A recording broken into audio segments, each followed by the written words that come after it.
നമസ്കാരം. പഹൽഗാം ഭീകരാക്രമണത്തിന്റെ പശ്ചാത്തലത്തിൽ ഇരു രാജ്യങ്ങളും ഒരു തയ്യാറെടുപ്പിൽ തന്നെയാണ്. ഇപ്പോൾ നമ്മുടെ രാജ്യത്ത് നടക്കുന്ന കാര്യങ്ങളും റിപ്പോർട്ടുകളൊക്കെ പരിശോധിക്കുകയാണെങ്കിൽ വലിയൊരു തയ്യാറെടുപ്പ് തന്നെ നമ്മൾ നടത്തുന്നുണ്ട്. എന്നാൽ ഇത് കണ്ട് ഭയന്ന് തന്നെയായിരിക്കണം പാകിസ്ഥാനുള്ളിലും അവരും നീക്കങ്ങൾ ആരംഭിച്ചു കഴിഞ്ഞിരിക്കുകയാണ്. ഇപ്പോൾ ഒരുപാട് വിഷയങ്ങളുണ്ട്. ഇപ്പോൾ കഴിഞ്ഞ ദിവസങ്ങളിലൊക്കെ തന്നെ ഈ പഹൽഗാമിൽ എന്താണ് സംഭവിച്ചിരിക്കുന്നത് എന്നുള്ളതിൻ്റെ ചില വീഡിയോ ദൃശ്യങ്ങൾ, അതായത് ഈ വിനോദസഞ്ചാരികൾ അവിടെ എത്തിയിട്ടുള്ള ആളുകൾ അതിന് മുൻപ് എടുത്ത ചില വീഡിയോ ദൃശ്യങ്ങളൊക്കെ ഇപ്പോൾ തന്നെ പുറത്തു വരുന്നുണ്ട്. പിന്നെ പാകിസ്ഥാനിനുള്ളിൽ തന്നെ ഈ കറാച്ചിയിലടക്കം വ്യാവസായിക തലസ്ഥാനമാണ് അറിയപ്പെടുന്നത് കറാച്ചി, അവിടെ അടക്കം 144 പ്രഖ്യാപിച്ചിരിക്കുകയാണ്. അവിടെ തന്നെ പാക് പട്ടാളത്തിനിടയിലും അതായത് ചില നീക്കങ്ങൾ, നിർണായകമായിട്ടുള്ള നീക്കങ്ങളൊക്കെ നടത്തുന്നുണ്ട്. എന്താണ് ഇപ്പോൾ ഏറ്റവും ഒടുവിലായിട്ട് വരുന്ന കാര്യങ്ങളൊക്കെ? ശരിക്കും ഇന്ത്യൻ സൈന്യത്തെ, ഇന്ത്യയുടെ തിരിച്ചടിയെ നന്നായി തന്നെ പാകിസ്ഥാൻ ഭയക്കുന്നു എന്നുള്ളത് വ്യക്തമായി മനസ്സിലാക്കാവുന്നതാണ്. കാര്യം നമുക്കറിയാം, അവരുടെ വിദേശകാര്യമന്ത്രി തന്നെ പറഞ്ഞിരുന്നു, ഇന്ത്യ ഉറപ്പായും തിരിച്ചടിക്കും, അതിഭീകരമായ തിരിച്ചടിയായിരിക്കും നാം പ്രതീക്ഷിക്കുന്നത്. അതായത് പാകിസ്ഥാൻ തയ്യാറെടുത്തിരിക്കുകയാണ്, ഉറപ്പായിട്ടും ഇന്ത്യയുടെ ഭാഗത്തു നിന്നും തിരിച്ചടി ഉണ്ടാകും. അങ്ങനെ ഒരു തിരിച്ചടി എന്നോണം ഏപ്രിൽ 22 ശേഷം ഇന്ത്യൻ പ്രധാനമന്ത്രി, ഇന്ത്യൻ ആഭ്യന്തരമന്ത്രി, പ്രതിരോധ മന്ത്രി, ഇവർ 3 പേരും ഇന്ത്യൻ സേനയോട് പറഞ്ഞ ഒരൊറ്റ കാര്യമാണ്, തയ്യാറായിരിക്കുക, പൂർണ്ണ സജ്ജമായിരിക്കുക. എപ്പോൾ എങ്ങനെയെന്നൊന്നും പറയാൻ സാധിക്കില്ല, എപ്പോഴാണെങ്കിലും എന്ത് ചെയ്യുക, അതിന് തയ്യാറായിരിക്കുക എന്നാണ് പറഞ്ഞിരിക്കുന്നത്. അതനുസരിച്ചുകൊണ്ടുള്ള നീക്കങ്ങളാണ് നടത്തുന്നത്. അതിർത്തി മേഖലയിലൊക്കെ തന്നെ പഴുതടച്ചുകൊണ്ടുള്ള സുരക്ഷ, അതോടൊപ്പം ഇപ്പോൾ പറയുന്നത് ഏകദേശം 48ഓളം വരുന്ന ടൂറിസ്റ്റ് കേന്ദ്രങ്ങൾ താൽക്കാലികമായി അടച്ചുപൂട്ടിയിരിക്കുകയാണ്. അത് അടച്ചുപൂട്ടി മറ്റൊന്നിനും വേണ്ടിയിട്ടല്ല, സിവിലിയൻ കാഷ്വാലിറ്റി ഒഴിവാക്കാൻ വേണ്ടിയിട്ടാണ്. സ്ലീപ്പർ സെല്ലുകളൊക്കെ തന്നെ നിരവധി ആളുകൾ തീർച്ചയായിട്ടും അതിന്റെ ഭാഗമായിട്ടാണ് ഇപ്പോൾ അടച്ചിരിക്കുന്നത്. അപ്പോൾ ഈ സാഹചര്യത്തിൽ ശക്തമായ തിരച്ചിലാണ് ഒരു ഭാഗത്ത് നടന്നുകൊണ്ടിരിക്കുന്നത്. മറുഭാഗത്ത് പാകിസ്ഥാൻ ആർമി ആകട്ടെ വലിയ പരിഭ്രാന്തിയിലുമാണ്.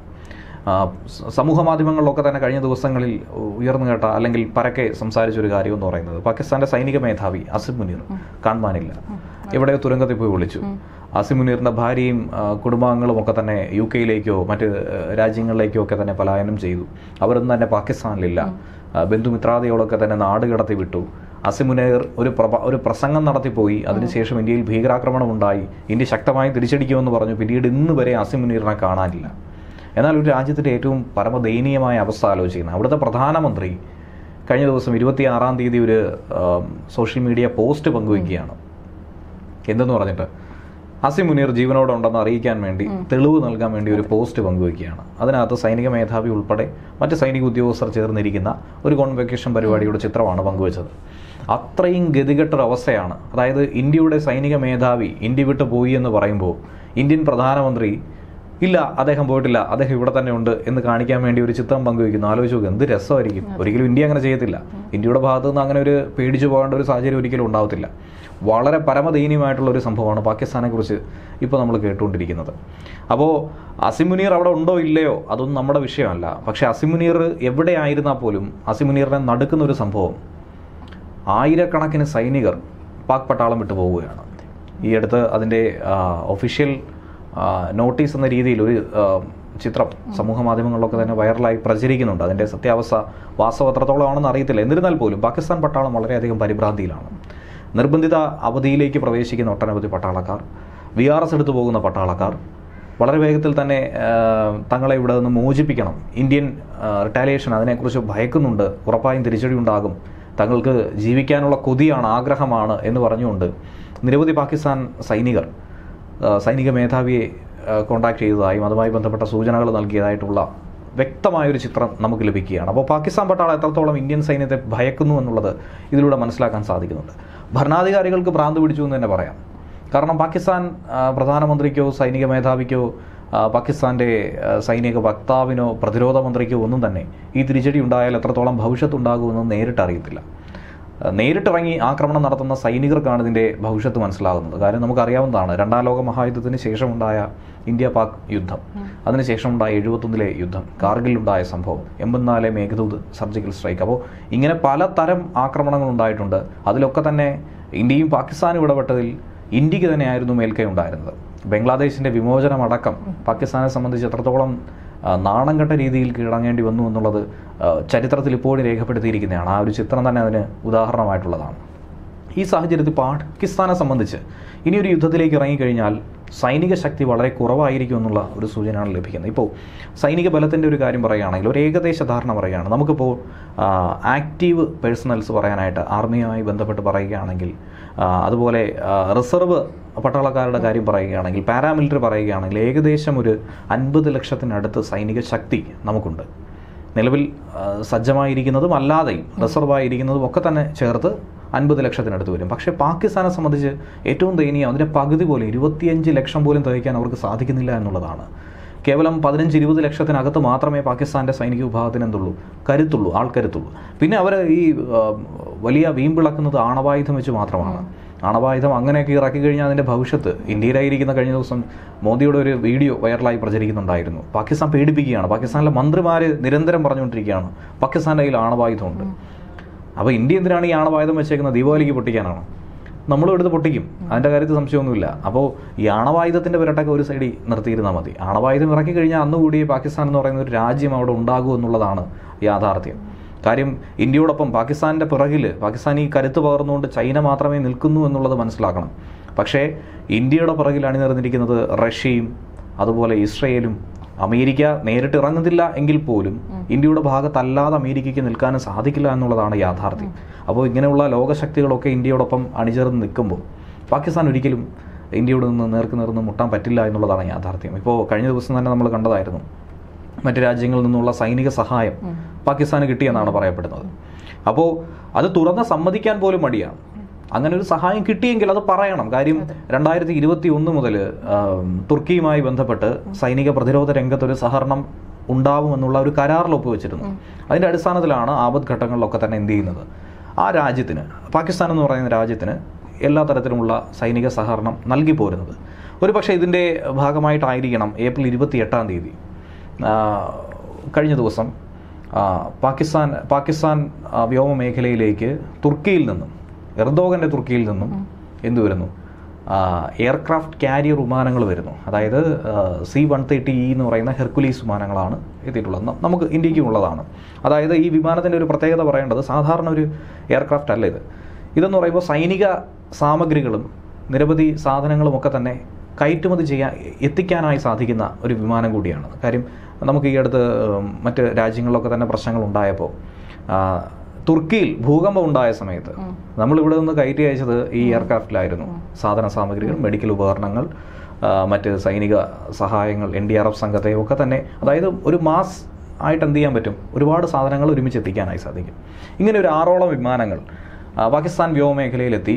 അതിൽ 6 വിമാനങ്ങൾ കറാച്ചിയിലെത്തി, ഒരു വിമാനം ഇസ്ലാമാബാദിലെത്തി എന്നൊക്കെയാണ് പറയുന്നത്. എന്നാൽ തുർക്കി അതിനെ പൂർണ്ണമായും നിഷേധിക്കുകയാണ്. തുർക്കി പറയുകയാണ്, ഞങ്ങൾ അങ്ങനെ സൈനിക സഹായമൊന്നും ചെയ്തിട്ടില്ല, ഞങ്ങൾ ചുമ്മാ എണ്ണ അടിക്കാൻ ഇറങ്ങിയതാണ്. അതായത് ഇങ്ങനെ ഒരു യാത്ര ഇങ്ങനെ പൊയ്ക്കൊണ്ടിരിക്കുമ്പോൾ അതാ പാകിസ്ഥാൻ, എന്നാ പോയി അവിടെ ചെന്ന് എന്ത് ചെയ്യാം, ഈ സാഹചര്യത്തിൽ എന്നാ ഇന്ധനം നിറച്ചിട്ട് അങ്ങ് പൊക്കളയാം. ഇങ്ങനെ ഒരു പോക്കാണ് ആര് പോയത്, തുർക്കി പോയത്. ഇനിയിപ്പോൾ കറാച്ചിയിൽ അവരുടെ പ്രധാനപ്പെട്ട ബേസ് ക്യാമ്പുകളിലൊക്കെ തന്നെയാണ് ഈ വിമാനം എത്തിയതെന്നും അവിടുന്ന് സാധന സാമഗ്രികൾ എത്തിച്ചു വന്നും ഈ ഇന്ധനം നിറയ്ക്കുന്ന സമയമല്ല, അതിനപ്പുറത്തേക്കുള്ള സമയം അവിടെ എന്തിന് ഹോൾട്ട് ചെയ്തെന്നുള്ള കൃത്യമായ വിവരം ഇന്റലിജൻസ് റിപ്പോർട്ട് ഇന്ത്യക്ക് കിട്ടിയിട്ടുണ്ട്. എന്തൊക്കെയാണ് സാധനങ്ങൾ, ആയുധ സാമഗ്രികളെന്ന് അവർ പറയാതെ തന്നെ നമുക്കറിയാവുന്നതാണ്. ഈ പാകിസ്ഥാൻ്റെ വ്യോമമേഖലയ്ക്ക് സുരക്ഷ കൊടുക്കുന്ന ഡ്രോണുകൾ, അതൊക്കെ തന്നെ തുർക്കിയുടെ സംഭാവനയാണ്. ഏറ്റവും പ്രധാനമായിട്ട് പറയുകയാണെങ്കിൽ തുർക്കിയുടെ സംഭാവനയാണ്. അപ്പോൾ അത്തരത്തിൽ ആയുധങ്ങളും വെടിക്കോപ്പുകളും സൈനിക സാമഗ്രികളും ഒക്കെ തന്നെ തുർക്കിയുടെ ഭാഗത്തു നിന്ന് കിട്ടിയിട്ടുണ്ട്. ചൈനയുടെ ഭാഗത്തു നിന്ന് സൈനിക സഹകരണം ഉണ്ടാവുമെന്ന് ഉറപ്പ് കൊടുത്തിട്ടുണ്ട്. ചൈന ഇപ്പോൾ വ്യക്തമായി പറഞ്ഞിട്ടുണ്ട് എന്താണ്, പാകിസ്ഥാനൊപ്പം നിലകൊള്ളുന്ന ഒരു നിലപാടാണ് സ്വീകരിച്ചിരിക്കുന്നത്. ഇതിൽ എന്താണ് വേണ്ടത്, ഒരു അന്വേഷണം വേണം. എന്തന്വേഷണം, ആരന്വേഷിക്കണം? ഇന്ത്യ അന്വേഷിക്കുകയാണ്. ഇന്ത്യ അന്വേഷിച്ച് തെളിവ് സമർപ്പിക്കുന്നുണ്ട്. ഇന്ത്യ കൃത്യമായി തന്നെ പറയുന്നുണ്ട്. പാകിസ്ഥാൻ തുറന്ന് സമ്മതിച്ചതാണ്. കഴിഞ്ഞ ദിവസം പാകിസ്ഥാൻ വിദേശകാര്യമന്ത്രിയുടെ ഒരു സ്റ്റേറ്റ്മെന്റ് നമ്മളെല്ലാവരും കണ്ടതാണ്. ഒരു വിദേശ മാധ്യമത്തോട് അഭിമുഖം നടത്തുന്ന സമയത്ത്, അമേരിക്കൻ മാധ്യമമായിരുന്നു, കാര്യങ്ങൾ ചോദിച്ചപ്പോൾ സൈനികർക്ക് സഹായം നൽകിയെന്ന് ചോദിച്ചപ്പോൾ ഒരു മടിയും കൂടാതെ പറയുകയാണ്, കഴിഞ്ഞ 3 പതിറ്റാണ്ടായിട്ട് എന്ത് ചെയ്യുന്നുണ്ട്, അതിൻ്റെ ഭവിഷ്യത്ത് ആരനുഭവിക്കുന്നു, പാകിസ്ഥാൻ അനുഭവിക്കുന്നു. അപ്പോൾ 3 പതിറ്റാണ്ടിന് മുൻപേ എന്ത് ചെയ്യുന്നുണ്ട്, ഈ ഭീകര സംഘങ്ങൾക്കുള്ള സഹായം പാകിസ്ഥാൻ ചെയ്തു പോരുന്നു എന്നുള്ളതാണ് പറയുന്നത്. അതിൽ അമേരിക്കയെ കുറ്റപ്പെടുത്തിയിട്ടൊന്നും കാര്യമില്ല. ഇപ്പോൾ ഇന്ത്യ പറയുകയാണ്, നമുക്ക് റഷ്യയുടെ ഭാഗത്തു നിന്ന് സമ്മർദ്ദം ഉണ്ടായതുകൊണ്ട് നമ്മൾ എന്ത് ചെയ്തു, ഭീകരരെ ഇവിടെ വളർത്താനായി സഹായിച്ചു, അല്ലെങ്കിൽ ഭീകരർക്ക് നമ്മൾ പാലൂട്ടി കൊടുത്തു. ഇങ്ങനെയൊക്കെ പറയുന്നത് എന്ത് മണ്ടത്തരമാണ്? ഏതെങ്കിലും രാജ്യം അങ്ങനെ പറയൂ? അപ്പോൾ അമേരിക്കയുടെ പേരിൽ ചില പഴി കെട്ടിവെച്ച്, അമേരിക്കയുടെ സ്വഭാവം എല്ലാവർക്കും അറിയാവുന്നതാണ്. അമേരിക്ക എന്താണ് ഇതുവരെ ചെയ്ത് കൂട്ടിയിട്ടുള്ളതെന്നും അറിയാവുന്നതാണ്. അമേരിക്കയുടെ ആയുധങ്ങൾ കച്ചവടം നടത്തണമെങ്കിലും അവരുടെ ഈ ഒരു നിലനിൽപ്പ് മുന്നോട്ട് പോകണമെങ്കിലും അവർക്ക് പലയിടത്തും പല ടെൻഷൻസ് ബിൽഡ് ചെയ്ത് മുന്നോട്ട് പോകേണ്ടത് അനിവാര്യമായിട്ടുള്ളതാണ്. എന്തിനേറെ പറയുന്നു, ഇന്ത്യയും ചൈനയും തമ്മിലുള്ള പ്രശ്നങ്ങൾക്ക് ഒരു പരിധിവരെ കാരണമായിട്ടുള്ളത് അമേരിക്കയാണെന്നുള്ളത് എല്ലാവർക്കും അറിയാവുന്നതാണ്. അപ്പോൾ ഈ പാശ്ചാത്യ ശക്തികളെക്കുറിച്ചുള്ള കാര്യങ്ങളൊന്നും ഇന്ത്യയെ ആര് പഠിപ്പിക്കേണ്ട, പാകിസ്ഥാൻ പഠിപ്പിക്കേണ്ടതില്ല. പാകിസ്ഥാൻ അത് ചെയ്തു, അത് തുറന്ന് സമ്മതിച്ചിരിക്കുന്നു. അതിനുള്ള തിരിച്ചടി ഉറപ്പായിട്ടും എന്ത് ചെയ്യും, പാകിസ്ഥാൻ നേടിയിരിക്കും. ഇത്രയധികം നശിച്ചൊരു രാജ്യം ഒരുപക്ഷെ ലോകത്ത് കാണില്ല. കുറച്ചുകൂടി പറയുകയാണെങ്കിൽ ഇനിയും ഈ പറയുന്ന ആണവായുധ ഭീഷണിയായിട്ട് പോവുകയാണെങ്കിൽ ഇങ്ങനെ ഒരു രാജ്യമേ ഇനി ഭൂമുഖത്ത് കാണില്ല എന്ന അവസ്ഥയിലേക്ക് പോയേക്കും. കാരണം മറ്റ് നിവൃത്തി ഒന്നും തന്നെ ഇല്ലെങ്കിൽ ഇന്ത്യക്ക് എന്ത് ചെയ്തേ പറ്റൂ, അതിഭീകരമായ ഒരു യുദ്ധത്തിലേക്ക് കടന്നുപോയേ പറ്റൂ എന്നുള്ളതാണ് ഇപ്പോഴത്തെ സ്ഥിതിഗതികൾ, സാഹചര്യങ്ങളൊക്കെ തന്നെ സൂചിപ്പിക്കുന്നത്. ഇപ്പോൾ നമുക്ക് കഴിഞ്ഞ ദിവസം നേരത്തെ തന്നെ കൃഷ്ണേന്ദു പറഞ്ഞതുപോലെ കഴിഞ്ഞ ദിവസം വന്ന ഒരു വീഡിയോ അതാണ് ഏവരെയും അതിശയിപ്പിക്കുന്നത്. ഇപ്പോൾ നിരവധി വിനോദസഞ്ചാരികളുടെ വീഡിയോ പുറത്തു വരുന്നത്. അതിൽ പ്രധാനപ്പെട്ട 2 വീഡിയോ. ഒന്നെന്ന് പറയുന്നത് ഒരു കുട്ടി ഡാൻസ് കളിക്കുന്ന ഒരു റീല് അത് ഷൂട്ട് ചെയ്യുന്നു. അപ്പോൾ അതിൻ്റെ പിന്നിലൂടെയാണ് ഈ ഭീകരാക്രമണം നടത്തിയ 2 ഭീകരർ നടന്നു പോകുന്നത്. അതിൻ്റെ ദൃശ്യങ്ങളാണ് ഇപ്പോൾ വൈറലായിട്ട് പ്രചരിക്കുന്നത്. അപ്പോൾ അവർ ഈ സംഭവം നടക്കുന്നതിന് മുൻപേ 2 ദിവസം മുന്നേ ഈ മേഖലയിലുണ്ടായിരുന്നു. ഈ മേഖല നിരീക്ഷിച്ചിരുന്നു. എങ്ങനെയൊക്കെ പ്ലാൻ ഓഫ് ആക്ഷൻ എങ്ങനെയെന്നുള്ളത് അവരൊന്ന് പദ്ധതി ആസൂത്രണം ചെയ്തിരുന്നു. അടുത്തതെന്ന് പറയുന്നത് ഒരു സിപ്പ് ലൈനിൽ പോകുന്ന ഒരു സഞ്ചാരിയുടെ വീഡിയോ ആണ്. വളരെ സന്തോഷത്തോടുകൂടി ഒരു പക്ഷേ ജീവിതത്തിൽ ആദ്യമായിട്ടായിരിക്കും സിപ്പ് ലൈനിലൂടെ യാത്ര ചെയ്യുന്നത്. സിപ്പ് ലൈൻ എന്ന് പറയുമ്പോൾ ഒരു വശം മുതൽ മറ്റേ വശം വരെ എന്ത് ചെയ്യുക, ഒരു കയറിൽ തൂങ്ങി സ്ലൈഡ് ചെയ്ത് പോവുക എന്നുള്ളതാണ് സിപ്പ് ലൈൻ. അപ്പോൾ ഈ സിപ്പ് ലൈനിൽ ഇങ്ങനെ പോകുമ്പോൾ വളരെ ത്രില്ലോട് കൂടി നിൽക്കുകയാണ്. ഒരു സെൽഫി വീഡിയോ പുള്ളി എന്ത് ചെയ്യാണ്, ഷൂട്ട് ചെയ്തുകൊണ്ടിരിക്കുക. അഹമ്മദാബാദ് സ്വദേശിയാണ്, ഭട്ട് എന്ന് പറയുന്നത്. അദ്ദേഹമുണ്ട്, അദ്ദേഹത്തിൻ്റെ ഭാര്യയുണ്ട്, 4-5 കുടുംബാംഗങ്ങളുണ്ട്. അപ്പോൾ അദ്ദേഹം എല്ലാവരും ഈ സിപ്പ് ലൈനിൽ യാത്ര ചെയ്യുകയാണ്. അപ്പോൾ ഒരു അറ്റം മുതൽ അങ്ങേ അറ്റം വരെ അത്രയും ദൂരം ദീർഘമായി യാത്ര ചെയ്യുകയാണ്. ഈ പച്ച പർവ്വതാനിക്ക് മുകളിലൂടെ ഇങ്ങനെ യാത്ര ചെയ്ത് പോവുകയാണ് ചെയ്തത്. അദ്ദേഹം ഈ വീഡിയോ ഇങ്ങനെ ഷൂട്ട് ചെയ്തുകൊണ്ടിരിക്കുകയാണ്. വീഡിയോ ഷൂട്ട് ചെയ്യുമ്പോൾ നമുക്ക് വളരെ വ്യക്തമായി കാണാൻ സാധിക്കുന്നതാണ് ഈ സിപ്പ് ലൈൻ ഓപ്പറേറ്റർ ഉണ്ട്, ഇദ്ദേഹത്തെ ഇതിൽ കയറ്റി വിടുന്നയാൾ വളരെ പരിഭ്രാന്തിയോടുകൂടി നിൽക്കുന്ന ഒരു മനുഷ്യനാണ്. മുഖത്തൊരു സന്തോഷമോ പ്രത്യേകിച്ച് ഭാവവ്യത്യാസങ്ങളോ ഇല്ല. നിർവികാരനായി നിൽക്കുന്ന ഒരു മനുഷ്യൻ. ചെറുപ്പക്കാരനാണെന്ന് തോന്നുന്നു, വലിയ പ്രായം തോന്നിക്കുന്നില്ല. ഇയാൾ ഒരു 3 വട്ടം അല്ലാഹു അക്ബർ എന്ന് പറയുകയാണ്. 3 വട്ടം പറയുന്നു. വീഡിയോ ശ്രദ്ധിച്ച് കേട്ടാൽ മനസ്സിലാക്കാൻ സാധിക്കും. ഇദ്ദേഹമാണെങ്കിൽ വളരെ സന്തോഷത്തോടു കൂടി എന്ത് ചെയ്യുന്നു, സിപ്പ് ലൈനിലേക്ക് കയറി പോകുന്നു. 3 വട്ടം ഇത് പറയുന്നു. തൊട്ട് പിന്നാലെ വെടിവെച്ചാണ് കേൾക്കുന്നത്. അതിഭീകരമായ വെടിവെച്ച് കേൾക്കുകയാണ്. ഇദ്ദേഹം ഈ ഒരു സിപ്പ് ലൈനിൽ കയറിയതിൻ്റെ ത്രില്ല് ആസ്വദിച്ച് ഇങ്ങനെ പോകുമ്പോൾ ചുറ്റുപാടും വീഡിയോയിൽ കാണാൻ വളരെ വ്യക്തമായിട്ട് വളരെ ചിരിച്ച് സന്തോഷിച്ച് ഇയാൾ ഈ സിപ്പ് ലൈനിലൂടെ പോവുകയാണ്. അപ്പോൾ ഈ വീഡിയോ ഷൂട്ട് ചെയ്യുമ്പോൾ അറിയാതെ ആണെങ്കിൽ പോലും നിലത്തുകൂടി നിരവധി ആളുകൾ ഓടുന്നത് കാണാൻ സാധിക്കും. തോക്കുമായി ഭീകരർ പോകുന്നത് കാണാൻ സാധിക്കും. വെടിയേറ്റ ഒരാൾ വീഴുന്നത് അതിനകത്തുണ്ട്. വളരെ പ്രധാനപ്പെട്ട ഏറ്റവും പ്രധാനപ്പെട്ട തെളിവായി തന്നെയാണ് എന്നെ അതിനെ നോക്കിക്കണ്ടിരിക്കുന്നത്. അപ്പോൾ വെടിയേറ്റ് വീഴുന്നത് കാണാം. ഇദ്ദേഹം തന്നെ പറയുന്നുണ്ട്, ഒരു 15-20 സെക്കൻഡ് കഴിഞ്ഞപ്പോഴാണ് എനിക്ക് തന്നെ മനസ്സിലായത് ഇവിടെ ഒരു ഭീകരാക്രമണമായിരുന്നു എന്നുള്ളത്. കാരണം നമുക്കറിയാമല്ലോ, ഈ വെടിവെപ്പൊന്നും തന്നെ സാധാരണ ജനങ്ങളെന്ന് പറയുമ്പോൾ കശ്മീരി ജനതയാണെങ്കിൽ ഇത് കാലാകാലങ്ങളായി കണ്ടുവരികയാണ്. പലയിടത്തും ഭീകരാക്രമണം നടക്കുന്നതും വെടിയോ ചെയ്യും തോക്ക് വേണ്ടിയുള്ള സൈനികരെയൊക്കെ തന്നെ. വിനോദസഞ്ചാരികളെന്ന് പറയുമ്പോൾ ഒരുപക്ഷെ നമ്മളൊന്നും കണ്ടിട്ടുള്ള സംഭവമേ അല്ല. നമ്മളായിരുന്നു അവിടെ പോകുന്നതെങ്കിൽ നമുക്കും ഒരു ഘട്ടത്തിൽ മനസ്സിലാകില്ല. പക്ഷേ കശ്മീരി ജനതയെ സംബന്ധിച്ചോ പ്രദേശവാസികളെ സംബന്ധിച്ചോ ചില കാര്യങ്ങൾ മുൻകൂട്ടി അവർക്ക് കാണാനോ ചില സൂചനകൾ കാണുമ്പോൾ മനസ്സിലാക്കാനോ സാധിക്കും. അതുകൊണ്ടാണ് അവർക്ക് ഇത്രയും കാലങ്ങളുള്ള ഒരു സർവൈവൽ ഇൻസ്റ്റിങ്ക്റ്റ് എന്നാണ് അതിനെ പറയുന്നത്. ഇങ്ങനെ ഒരു പ്രശ്നം നടക്കുമ്പോൾ അവിടെ നിന്ന് രക്ഷപ്പെടാനുള്ള ഒരു ഉള്ളിൽ നിന്നുണ്ടാകുന്ന ഒരു സംഭവം. അപ്പോൾ ഇദ്ദേഹം ഒരു 20 സെക്കൻഡ് കഴിഞ്ഞപ്പോൾ ഈ കാര്യം മനസ്സിലായി. ഇദ്ദേഹം അവിടെ സിപ്പ് ലൈനിൽ ചെന്ന് ഇറങ്ങി ഓടി രക്ഷപ്പെടുകയാണ് ചെയ്തത്. ഇദ്ദേഹം കുടുംബത്തെയും വിളിച്ചുകൊണ്ട് ഒരു കുഴിയിൽ ചാടി ഒരുമിച്ച് ഒളിച്ചിരിക്കുകയാണ് ചെയ്തത് ഭീകരരുടെ മുന്നിൽ നിന്നും. ഒരുപക്ഷെ അവരുടെ മുന്നിലേക്ക് ചാടിയിരുന്നെങ്കിൽ ഇദ്ദേഹവും മരണപ്പെട്ടേനെ, ഒരു സംശയമില്ലായിരുന്നു. അതുപോലെ തന്നെ സുരക്ഷാ ഉദ്യോഗസ്ഥരെ കുറിച്ചുള്ളൊരു വാദം ഉയർന്നു കേൾക്കുന്നുണ്ട്. അതായത് പ്രാദേശികമായ സഹായം കിട്ടിയെന്ന് പറയുന്നു. ഈ സിപ്പ് ലൈൻ ഓപ്പറേറ്ററെ ചോദ്യം ചെയ്യാൻ NIA തീരുമാനിച്ചിരിക്കുകയാണ്. കാരണം ഇങ്ങനെ ഒരു സംഭവം അവിടെ നടക്കുന്നതായിട്ട് ഇദ്ദേഹം ഭാവിക്കുന്നില്ല. ഇദ്ദേഹത്തിന് ഒരു തരത്തിലുള്ള ഭാവവ്യത്യാസങ്ങളുമില്ല. അപ്പോൾ ഏതെങ്കിലും തരത്തിലുള്ള സഹായം ഇയാൾ ചെയ്തിട്ടുണ്ടോ എന്നുള്ള സംശയം, ചില ദുരൂഹതകളാണ് ഉയർന്നു കേൾക്കുന്നത്. ഒരുപക്ഷെ ഇങ്ങനെ ഒരു സംഭവം അവിടെ നടക്കുമെന്നുള്ളത് മുൻകൂട്ടി ഇയാൾക്ക് അറിയാമായിരുന്നു.